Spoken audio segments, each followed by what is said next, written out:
Foster, and I teach the Human Anatomy and Infectious Disease course at Henderson High School.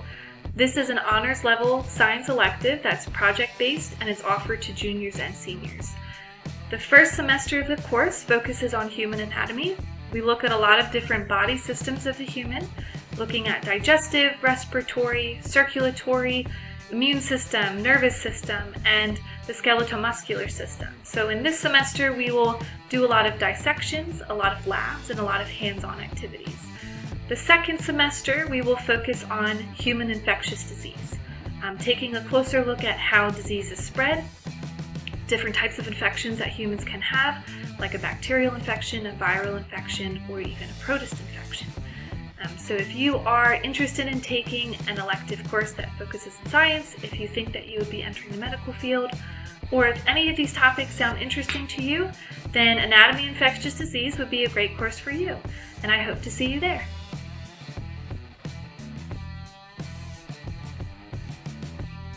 Consumer and Green Chemistry is a chemistry elective for juniors and seniors who have successfully completed Chemistry 1. Topics covered in class are green chemistry practices, nuclear chemistry, alternative fuels and energy, electrochemistry and types of batteries, synthetic chemistry and equilibrium, consumer products, pharmaceuticals, and food additives. In this class, we explore those topics through labs, simulations, demonstrations, and research projects.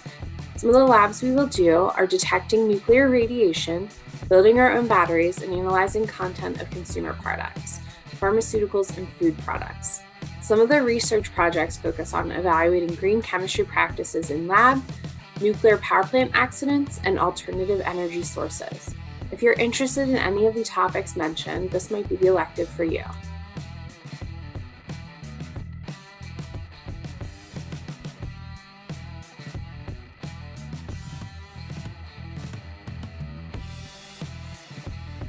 Hi, I'm Ms. Schneider. Oceanography and meteorology is a class that we offer here at Henderson High School. It is a dual enrollment, so that means it is a college-level Westchester University class. Oceanography is the first semester, and in that, of course, we'd cover the ocean and the processes of the ocean. That is 3 college credits. And then meteorology, so the weather systems, weather patterns, would be the second semester, and that would be an additional 3 credits. So if you successfully complete this course, you would end up with 6 college credits in addition to the Henderson credits. It is college level, so that means it is a very rigorous course, and a good work ethic will come in very handy. If this is stuff that interests you, I strongly encourage you to take this class, and you can talk to your counselor for more details or come see me. Have a great day.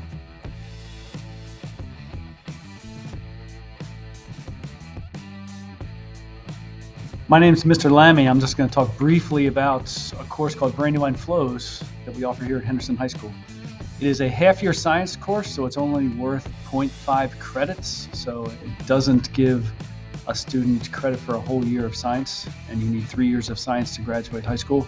However, if you're interested in the local environment, specifically as it relates to the Brandywine River, it's a really interesting course. We focus on where the river goes, why it goes, where it does, how the river has influenced our local communities, where they are, what they do, and in general, just how our local communities work and how they fit into the ecosystem.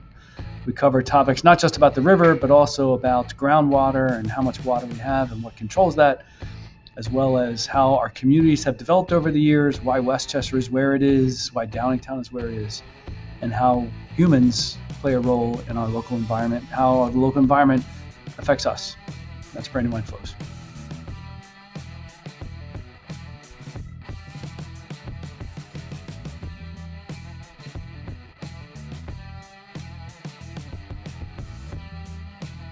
My name is Mr. Lammy. I'm going to talk just a little bit about AP Biology at Henderson High School. AP Biology is a second-year science course, and it follows the same topics as 9th grade biology pretty closely, but it goes into a lot more detail, especially about chemistry, especially about genetics, and especially about evolution. And as we go through this course, we have a lot of time for experiments. We meet 8 periods a week instead of 5, so 3 days a week. We have double periods, which gives us a lot of time to do experiments, plan experiments, analyze experiments. We get into some statistics. So it's very much like first year biology, but in a lot more detail. Students taking this course are prepared to take the AP biology exam if they choose to do so, which is offered every year in May. And for students who are interested in studying either biology in college or another kind of science in college, it's a really great course. It takes a lot of work, a lot of outside reading, a lot of homework goes along with it. But if students motivated and they're interested, it's a very, very interesting course.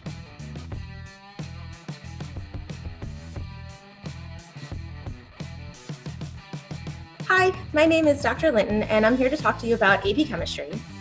AP Chemistry is a college level course as opposed to Chem 1, which is an introductory level course. Now, we do cover a lot of the same topics that you learned about in Chem 1, but we go through them in more depth, and then we do problems that are certainly more challenging than what you would have seen in your introductory course. It's the same class that you would get as a general chemistry class in college. A lot of different majors require you to take a chemistry class, general chemistry, even if you're not a chem major. So certainly any class in the science, any major in science, chem, biophysics, any STEM major really, you're going to need to take general chemistry. Engineers often have to take general chemistry, as well as if you're thinking about nursing or dental school or veterinary school or even like nutrition. All of those majors, require you to take chemistry in college. And so taking AP Chemistry in high school can be really, really beneficial because if you do well on the AP test, you can place out of it, and then you don't have to worry about taking that class in college. Or if you do still take it in college, you will be so much more prepared for it. So it's a challenging class because it's a college level chemistry class, but it's worth it. Kids do well in the class, and they do well on the AP test. So you're going to be prepared for it. You're going to be prepared for college. And to kind of help convince you of that, there's a link for some Flipgrid videos of Henderson alumni who took AP Chemistry in high school and then went on to college. Some of them have already graduated from college. And so in these short Flipgrid videos, they talk about the benefits of taking AP Chemistry. So I would highly encourage you to watch a couple of those videos so that you can see why working hard now in high school and taking this AP class is really going to benefit you when you get to college, which I know seems like a little far away, but it'll happen before you know it. And of course, if you have any questions, please come down and talk to me in room 232. Thank you so much.